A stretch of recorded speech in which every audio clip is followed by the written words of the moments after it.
Talofa, and welcome to our class today. Like I said before, I am going to clarify on the first topic of the term, which is computer ethics, ethical, legal, and social issues of computer in our society today.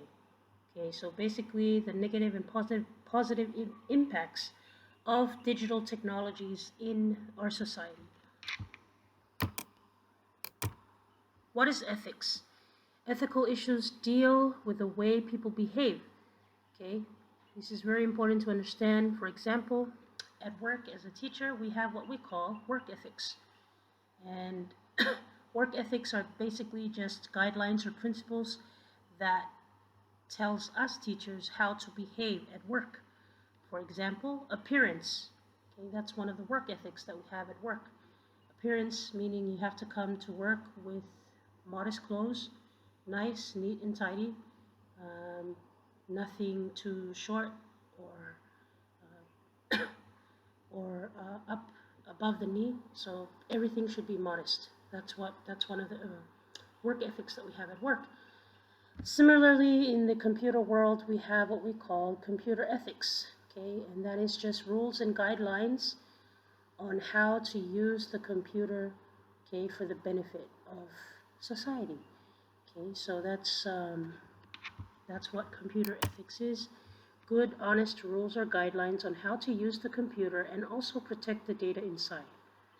Okay, the next slide that I'm going to talk about are basically some of the disadvantages of technology. Okay, these are some of the things that violate people's privacy, and people do it using the computer. Not only that, social issues and also ethical issues and legal issues. So that's our next slide. Ethical issues are based on the difference between right and wrong. Legal issues are based on laws. Okay, so these are the important vocabs that I wanted you to make sure that you know by heart. Software piracy is stealing software. This is a legal issue. If you're caught stealing software, that is very bad. Okay, and you're actually breaking the law. It's illegal. It's very illegal. You shouldn't do that. Copyright, law created to prevent people from stealing and using their work without permission. This is very similar to plagiarism. Plagiarism is stealing somebody else's work and making it your own. Okay, so you shouldn't do that.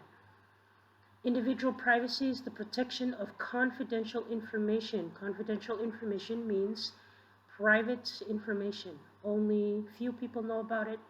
Okay, it's information that shouldn't be exposed publicly.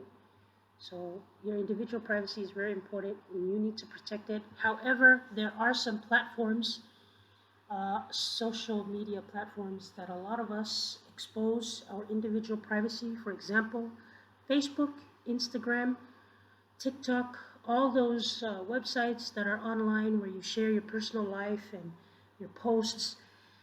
Those are all part of individual privacy, and in order for us to protect our individual privacy, we need to make sure that our password for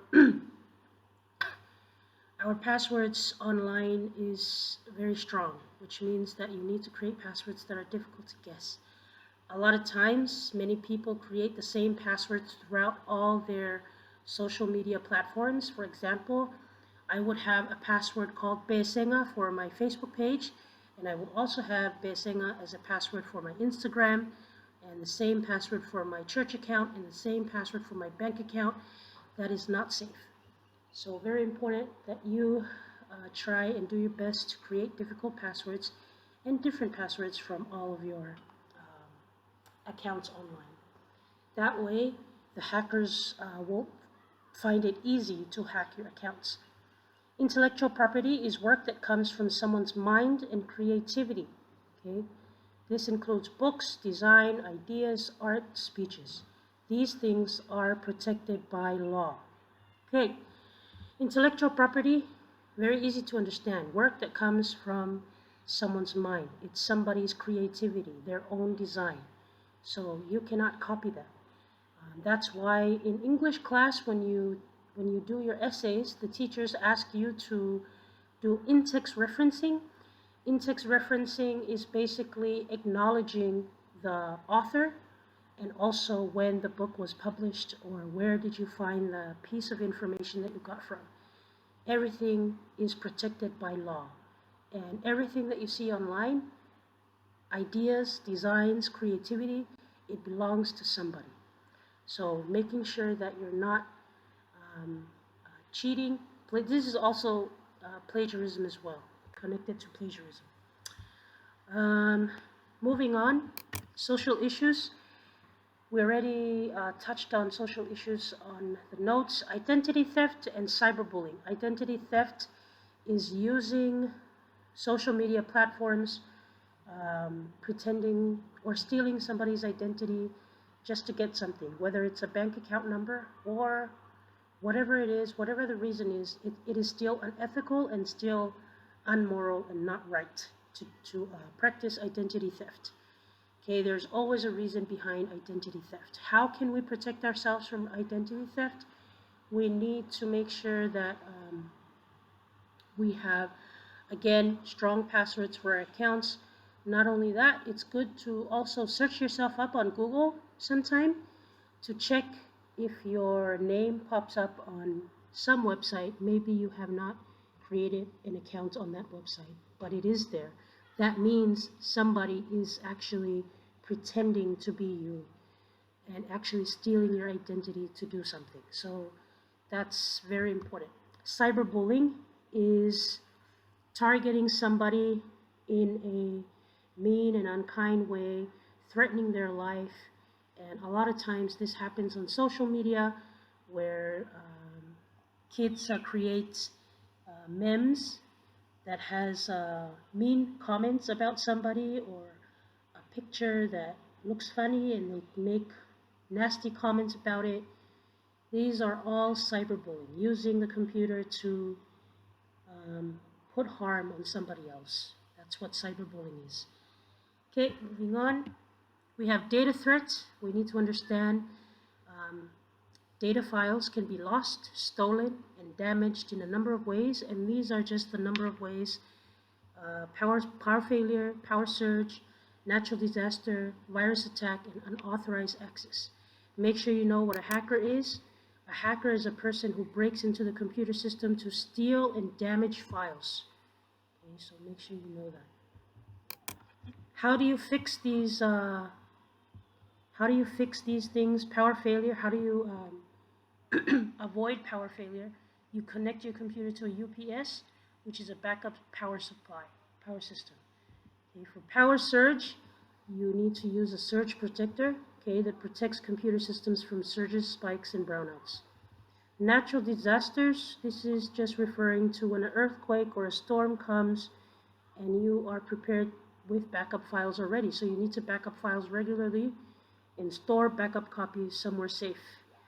Virus attack, we already talked about it. Install an antivirus program to protect computer files and data. Unauthorized access, you need to have strong passwords. Make sure that you install a firewall. Okay, this is a security system that protects your computer from unauthorized internet users from accessing or going into your private network. Again, firewall is a security system that they install on the computer to protect your computer from unauthorized access. Unauthorized access meaning people that access your account or your network without your permission. Okay. That wraps everything up. I hope you guys understood what I was talking about. If you have any more questions for me, you can always ask. But please make sure that you know the vocabs that I talked about earlier. You need to know what computer ethics is. You need to know what ethical and legal issues are. These are the important vocabs you need to know: software piracy, individual privacy, and intellectual property. Social issues, important to know this too, and how to avoid it. I think these social issues are very important in the world today. Data threat, you need to know your data security and your data threat. Okay, and that's what wraps up our first topic for the term. Please ask questions when we have our Google Meets. Our Google Meets are going to be on Tuesdays and Thursdays next week. I'm going to continue to give you guys notes and also